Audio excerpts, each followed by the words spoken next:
Now, joining me now on all of this very busy weekend is someone who knows the president pretty well. It's the host of My View on Fox. It's Lara Trump. Lara, thanks for being with us here today.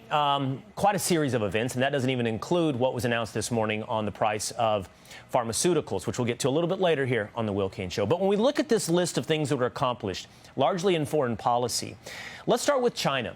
Tell me what the big win is here for this 90-day pause and a potential new deal with the Chinese. Yeah, well, listen, Will, first of all, if you just take a step back and look at all of these, incredible feats that you just described, these happened over the course of a weekend. One of these alone would have been enough for any other president to spike the football for weeks on end, right, and celebrate that sort of a victory. Donald Trump doesn't have time to do that. He's focused on actually delivering and getting these very important things done for the future of this country and the future of the world, quite frankly. You know, you talk about the China situation. How many people just a few weeks ago on the left, in the media, of course, even some friendlies, got a little nervous about all of this talk with China, about the 145% tariffs that we saw put in place? Donald Trump said, look, somebody's got to have the guts to do the right thing here. And yeah, we're going to see over 90 days if we can come to a firm agreement and see ultimately what happens here. But we've got to level the playing field for the American people, for American companies. We know how many of them have gone overseas to China. We know we are not getting the best of the best whenever we get things from China. We want to make it here, and we want to give the incentive to our people and our factories right here in America. So, look, let's see what happens with this. I think it is a huge, huge signal that there's more positive to come, and this is such a big win for the country. Well, I appreciate you taking a step back, Lara. I really do, because we can take for granted the action under President Trump. It's been over 100 days now of almost constant action, constant offense, constant accomplishments, and all of these, as you pointed out, would be hard to imagine under the previous administration and the previous presidency. And you're tempted to dive in, which I want to do so now, but to just step back for a moment and say, look how much is actually happening in a short amount of time is worth note. But on the potential for a deal with China, you brought up friendlies. I think I saw someone post this today, Lara. They said there's two big losers in this Chinese trade deal. One are the people that thought that Donald Trump would drive the economy into a recession because of this trade war with China.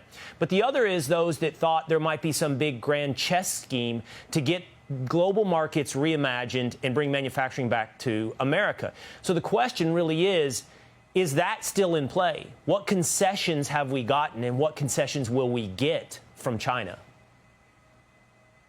Yeah, well, look, if you just take a look over the past few weeks and you talk to a lot of manufacturers and companies here in the U.S., they'll tell you that as a result of what has already occurred, as a result of those tariffs initially being in place, they've seen a lot more product coming from their factories. They've seen a lot more people turning and saying, you know what, we're going to go with an American company because it's not in our best interest to seek things over in China or overseas anywhere, quite frankly. I think that is still a big part of the play for President Trump. Look, hire American, buy American is sort of the motto he's always used.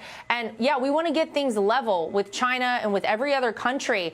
But the ultimate benefit, I think, will be not just to the American consumer, but to the American manufacturer, to the American worker, because we do believe that we are going to see China maybe buying products from us. Imagine such an idea, seeing other countries seek our products out instead of vice versa, which it's been obviously right. for far too long. What I would love to see is some progress made on the problem with fentanyl coming over from China, the unfair trade practices, the intellectual property theft coming from China. And we'll see if these concessions are accomplished over the next, as you point out, 90 days. Really quickly, Lara, he's headed to the Middle East. He's going to meet with a lot of Gulf countries. This comes as an incredible accomplishment, getting the last suspected American hostage who was alive back home in Edon, Alexander. And here he is set, possibly the same type of thing that just happened in India and Pakistan on the doorstep, maybe in Ukraine and Russia.